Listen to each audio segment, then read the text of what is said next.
So, Vicken, we got another great Rarities Night sale coming up, and I was going through the catalog, and there are some coins that I really wanted to look at in person. So, I asked you to pull out 4 really cool lots. One of them I've seen actually pretty recently, but some of these are just classic treasures of American numismatics. They are. They're things that come up rarely for the most part, and when they do come up, they draw lots of attention and hopefully lots of bidding too. So let's start with this $1794. Okay, this was obviously in the Norweb sale, pedigree to that. It's been in a number of very important collections. This was the second of 2 amazing $1794 to come out of Britain. So what's the backstory behind this? There was a man who recent research by a colleague, David Tripp, has put a name to the collection. A man, William Strickland, made a tour of the fledgling U.S. in the 1790s. On his trip through Philadelphia, he must have picked up a couple of batches of coins that were contemporary, brand new gems at that point. Took them back to England, threw them in a coin cabinet, and there they sat for over a century and a half until they were sold by Christie's in the 1960s, and the name given to that sale, to that collection at the time, was Lord St. Oswald, but no one had kind of done the genealogical research back then to figure out exactly who that collector was. But he brought back 2 stupendous $1794, and we've had the great fortune of being able to handle both of them in relatively short order.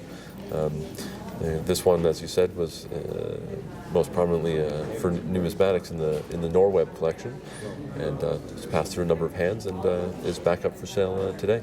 Well, I think you sell yourself short, because Stack's Bowers actually sold 3 of the most important $1794, the cardinal coin, which is a specimen strike, clearly a cut above the rest, with the silver center, but most $1794 that survive aren't anywhere near mint state.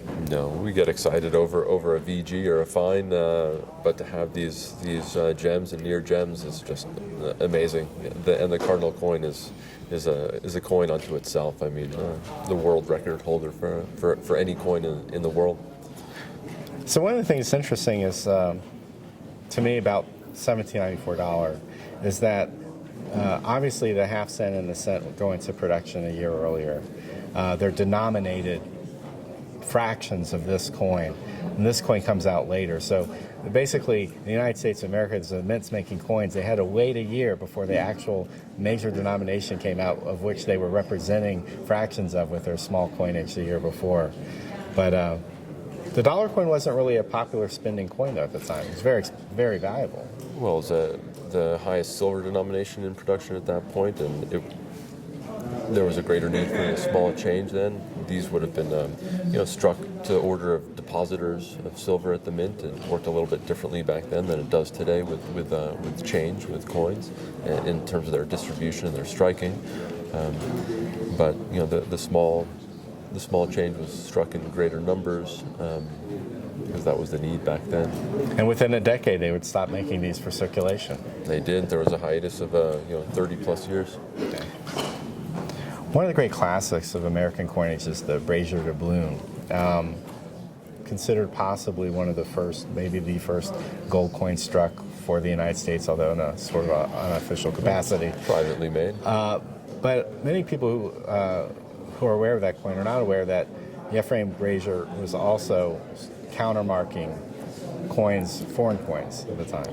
He was regulating these foreign gold pieces to the standard of New York City, of that region, along with a few other cohorts, other gold and silversmiths that were similarly marking. One of the other coins that we have in this auction is marked by both Brasher and Berger. We don't quite understand why there are a good handful of coins regulated by both entities. Maybe there's some kind of partnership or relationship there. But this is a way to acquire a Brasher doubloon, not of the iconic Excelsior type with the New York arms, but one featuring the same stamp, giving his imprimatur to this coin, circulating as a so-called Brasher doubloon. This is a particularly fine example of it. The last one to sell was a rather beat-up VF piece. This is a beautiful AU-55. It just has eye appeal. The punch is perfect and well-centered. Well-centered. Just It's got a lot going for it. For those who can play on something like this without spending the millions of dollars for the Brasher doubloon. So it's a Brasher doubloon for the everyman. It is the everyman that can afford. Yeah. But another thing to keep in mind, sometimes people who collect U.S. coins don't necessarily consider themselves world coin collectors, but this was not necessarily a world coin at the time. A foreign coin and currency was about the only game in town for quite many years in the United States. That's a very good point. It wasn't until 1857 that the mint, that the U.S. thought that it had struck enough coinage to kind of satiate the need, the domestic demand, and foreign coins were legal tender up until that point. So this is essentially a U.S. coin. It is a U.S. coin. As much as any other piece produced by the early U.S. mint. So if a merchant in New York was going to be willing to take this coin in 1784, you probably should consider adding it to your collection in 2017. Agreed. Okay, so one of my favorite catalogs, I guess, in recent memory, or at least, I would say pre the internet era, is probably the Trumpeter catalog. It was kind of a controversial catalog.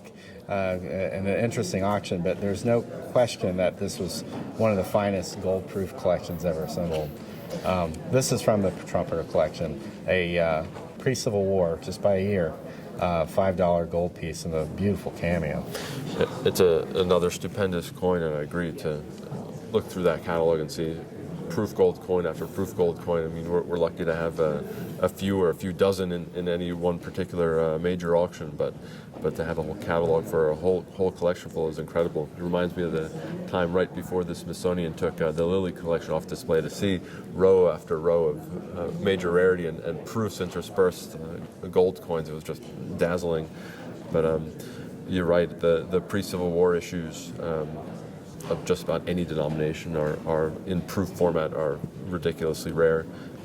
It's fantastic to have a gem survivor like this and a gem cameo on top of that. Well, good luck on Rarities Night.